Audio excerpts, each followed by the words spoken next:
Halo, selamat malam. Assalamualaikum warahmatullahi wabarakatuh. Nama saya Muhammad Farid dari kelas IEP JJ 4601. Di sini saya akan menjelaskan mengenai manajemen proyek, terutama di informatika ini ya, mengenai manajemen proyek TIK ya. Jadi apa itu manajemen proyek TIK? Sebelum sampai situ kita bahas dulu substansi proyek itu apa sih? Nah, jadi intinya proyek itu adalah pekerjaan yang bersifat sementara dan outputnya itu unik ya. Jadi bukan hanya sebuah produk biasa gitu yang bisa dipakai oleh halayak umum atau perusahaan yang lain. Proyek ini bersifatnya unik untuk instansi tertentu ya. Misalnya untuk pengadaan barang atau untuk membuat properti, lalu juga untuk mengadakan event yang diselenggarakan oleh sebuah perusahaan dan itu bentuknya unik. Jadi kalau dijalankan oleh perusahaan lain itu bukan identitas dari perusahaan itu gitu. Jadi manajemen proyek ini adalah upaya untuk menerapkan skill, pengetahuan, keterampilan, tools yang kita gunakan hingga eh, teknik-teknik untuk efisiensi dan efektif dimulai dari merencanakan, melaksanakan, hingga menyelesaikan proyek tersebut sesuai dengan tujuan yang ditetapkan dengan apa yang ditetapkan dalam proyek itu pada awalnya. Tapi apa bedanya dengan manajemen proyek PIK dan yang lain gitu? Nah, biasanya di proyek IT ini lebih dinamis ya perubahannya karena requirement-nya juga mungkin disesuaikan saat pelaksanaan, lalu juga dilihat dari kebutuhan seperti apa, ternyata tidak sesuai dengan di lapangan, dan biasanya terhubung dengan fungsi bisnis dan organisasi. Misalnya di perusahaan tersebut masih manual ya, rekap-rekap datanya Excel, masih juga menggunakan kertas.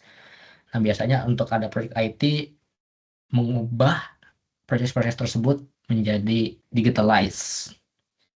Lalu apa bedanya sih proyek IT manajemen ya, proyek gitu kan dengan operasional IT misalnya. Nah, proyek ini bersifatnya kan sementara tuh. Jadi ada awal dan akhir yang jelas dan bertujuannya hasil yang unik seperti tadi. Misalnya di suatu perusahaan itu sebagai konsultan IT mempunyai produk dan juga bisa membuat aplikasi sesuai permintaan klien. Nah, itu kalau untuk yang aplikasi internal sendiri produk itu operasional rutin.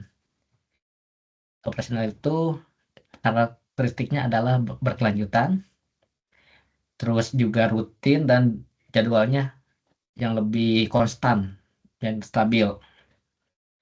Kalau yang proyek tadi adalah biasanya timnya bisa berubah-ubah, bisa gabungan antara departemen yang lain,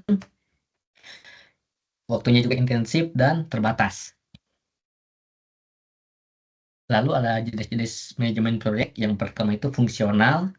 Jadi fungsional ini adalah proyek yang dilaksanakan oleh departemen tertentu ya, misalnya di sales untuk meningkatkan penjualan perusahaan, maka diadakan event untuk apa ya yang mengenalkan lagi kepada masyarakat umum. Itu proyeknya diambil oleh sales dengan departemen apa manajer fungsionalnya ya. Jadi sales manajernya. Nah, itu dilakukan oleh itu. Namun tidak menutup kemungkinan bahwa ada manajemen proyek juga yang lain, tapi tetap kekuasaan penuhnya itu ada di manajer fungsional tersebut. Misalnya tadi sales manager. Yang kedua ini ada matriks di mana ada perpaduan antara manajer proyek dan manajer fungsional. Misalnya tadi yang sales ada event mengenalkan lagi produk kepada masyarakat, lalu bekerjasama dengan tim finance itu untuk merencanakan budgetingnya mungkin ya. Jadi tidak hanya sepenuhnya di sales, tapi juga bekerjasama dengan tim finance atau tim akuntan juga. Jadi manajer sales dan manajer finance ini bekerja sama. saling berbagi tanggung jawab.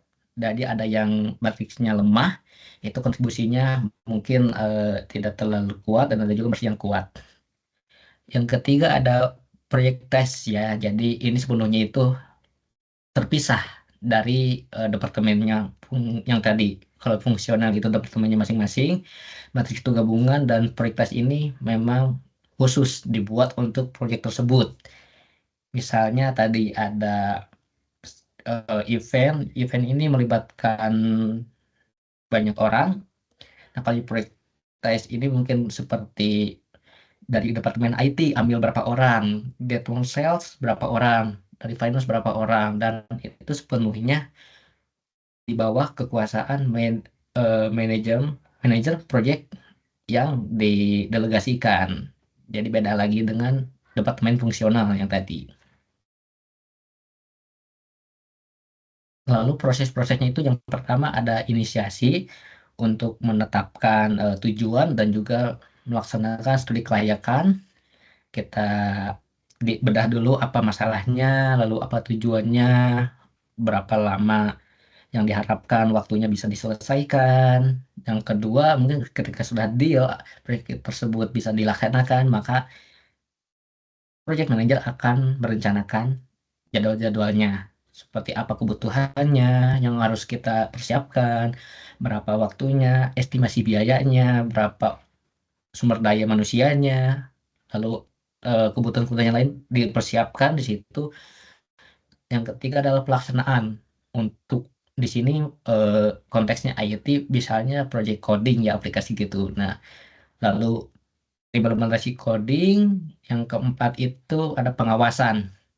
Apakah di hari itu targetnya sudah terselesaikan? Apakah di hari itu juga ada kendala? Apakah di hari itu ada requirement yang kurang? Nah, pengawasan. Pelaksanaan lagi, pengawasan lagi, terus dievaluasi gitu. Yang kelima ada penutupan. Bahwa proyek ini ketika dalam jangka waktu tertentu sudah sampai batas waktunya gitu dan sudah berhasil di deliver, maka di closing.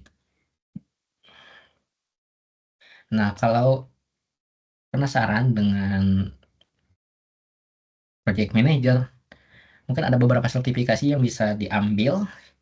Yang pertama PMP ya, project manager yang dikeluarkan oleh PMI dan merupakan sertifikasi yang paling umum di dunia ini. Lalu ada yang Prince 2, ini metodologi manajemen project di belahan Eropa ya, dan negara persemakmuran, biasanya Australia, Georgia. Gitu. Lalu ada Scrum Master yang difokuskan untuk kerjanya Agile Scrum. Ada juga jadi fokus untuk di bagian Agile-nya.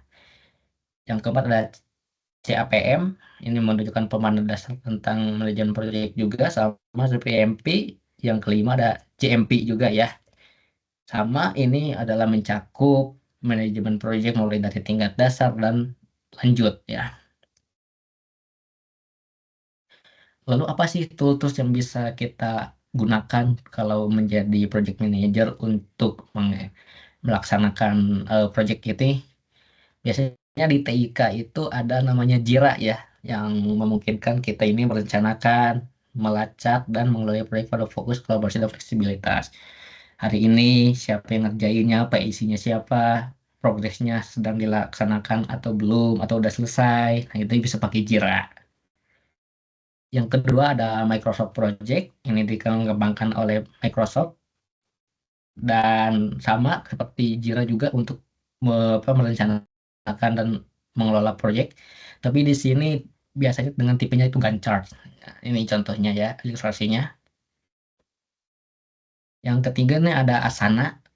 Sebenarnya tidak jauh beda juga dengan Jira, platform untuk membantu merencanakan, mengatur, dan melacak pekerjaan sudah sampai mana sih pekerjaan ini, tas ini, sprintnya sampai mana, ada kendala nggak, kenapa PSI ini sangat lama untuk menyelesaikannya dan sebagainya. Sebetulnya untuk tools-tools ini banyak seperti Open Project, Trello, lalu ada Slack, Namun semua itu adalah tools yang difokuskan adalah bagaimana kita mengatur, bagaimana kita melaksanakan itu sesuai dengan target dan sesuai dengan tujuan yang telah ditetapkan pada awalnya. Itu saja yang dapat saya jelaskan. Terima kasih. Wassalamualaikum warahmatullahi wabarakatuh. Selamat malam.